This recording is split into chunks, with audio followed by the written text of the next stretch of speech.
kailangan mo na umuwi. Uwi ka na. Uwi ka na. Sige na. Bakit? Uwi ka na. Bakit? Hindi, anong bakit? Kailangan mo na umuwi. Kailangan mo na umuwi.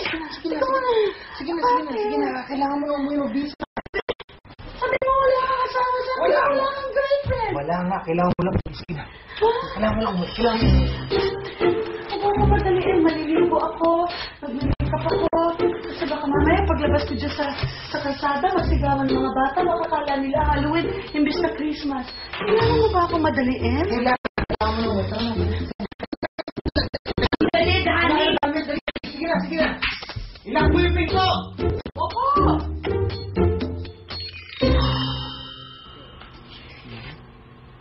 Bango naman. Ano? Nagugutom na ako. Ay, nagugutom na kami ni Joker. Ano ba yung ginagawa niyo? Sandali na lang ito. May pangalo to eh. Gusto ko na kumain. Suya tayo. Sakit sa kanin. Stephen, Oh. may naghahanap sa'yo. Nanay daw ng nanay ni Jopet.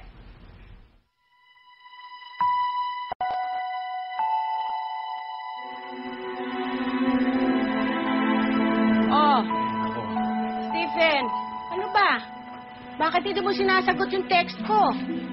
Bago na ako ng cellphone, yan eh. Eh, paano? Gusto niya tanungin kung natatanggap mo email niya. Aba, hindi mo siya tinatawagan ah.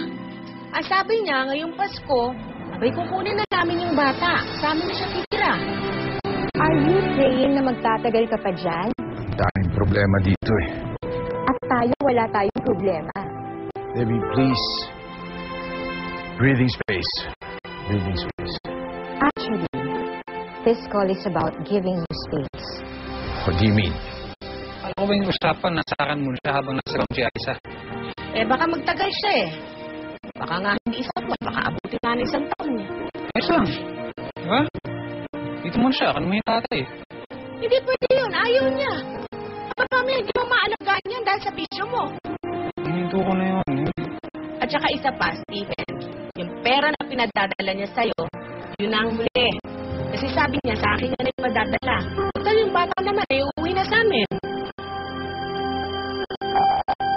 Pag uwi mo dito, let's talk. Please.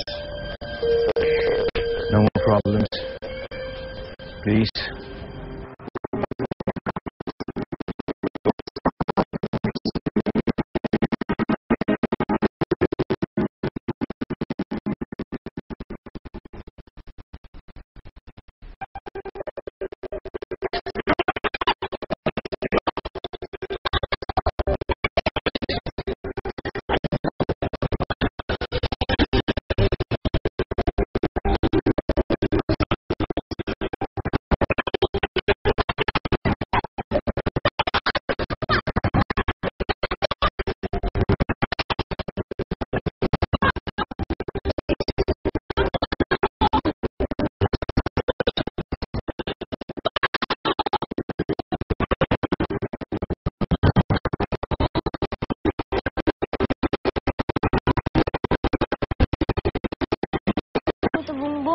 At saka bibingka. Sige. Bigyan natin kay Lola Remedios, ha?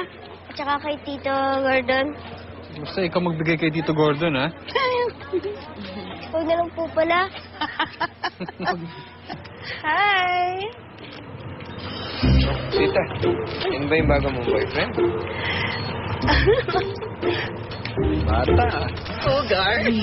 May boyfriend ko siya, pero kapit niya lang ako eh. May tinatago to sa akin eh. Nako. Ako ba?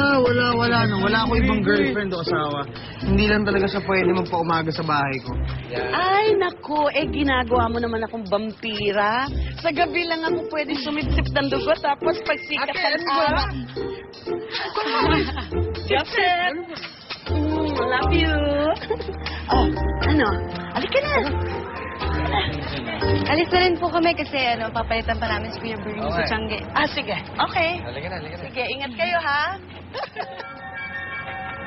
Si Lola. Nay! Nay! Napano ka? May napanaginipan ako. Tapos hindi ko alam. Hindi ko alam paano ako nakalabas ng bahay at nakarating dito. tama nga yung kapatid mo. Mas malakas ang kita kapag magsisimbang gabi na. Nakakapagod. Harap na ako ng mas malaking pwesto ngayon, yung pang matagalan, parang Green Hills. Para naman tuloy-tuloy na yung negosyo natin. Ma.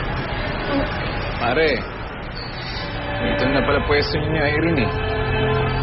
Padaan lang. Maraming na tayo. Tara, tara. Nay, alika na. Bakit ba wala ka siya pagkas? Oo, Irene, lakas pala yung tiyan mo ah. Kailangan mga anak.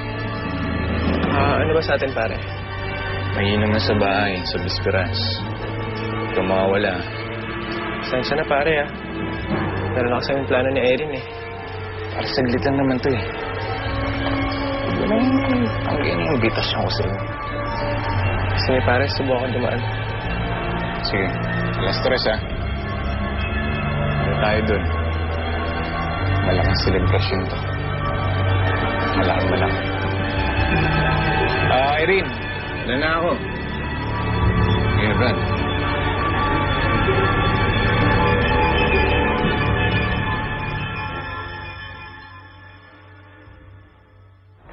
Bakit pinapakain si inay na parang bata? Kasi po, habang nahihimbing ka sa pagtulog mo, nakalabas siya, nang hindi alam ang ginagawa, nakarating hanggang sa simbahan. Mabuti na lang nandun kami. Kung hindi, sa Pampanga natin siya sinundo ulit.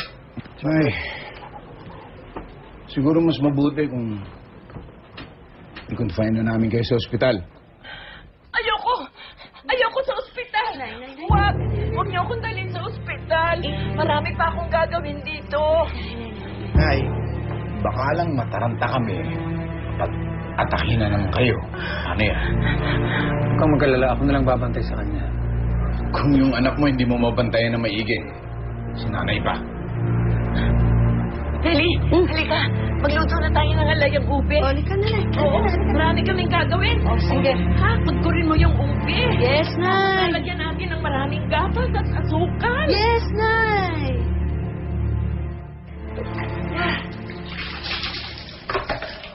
Ano ba? Lahat ba nagpapaligo sa'yo? Nababasa ng ganito? Hindi po. Meron po silang umiwas. Bakit po ba kayo nagpapaligo sa akin? Kasi si nanay nagluluto kasama ni Tita Feli mo. Tapos Kuya Rigo mo umalis. Gusto mo kay Tito Gordon ka na lang magpaligo? Ayoko. Tatakot ako sa kanya.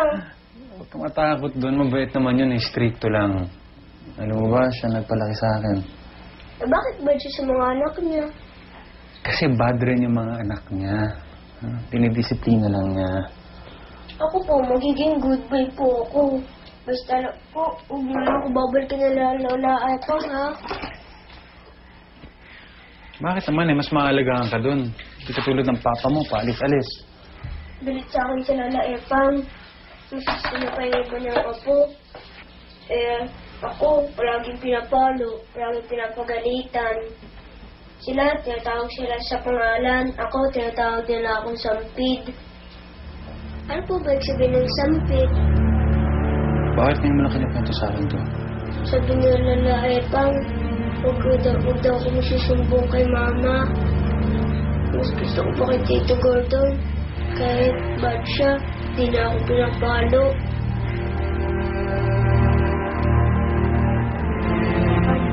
Correct, ito. Frog. No, said the frog. Okay. Ito naman. Ano kung lulutuin mo? Gagawa din tayo ng lengua. Yeah. Gagawa din tayo ng galantina.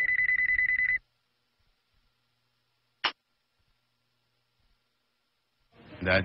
Napapirma mo na. Dad, hindi pa po. Inihimas ko pa. Bibigay din yan. Bilisan mo. Tandaan mo, Gordon, ha? Walang makukuha kahit isang sentimo sa Remedios.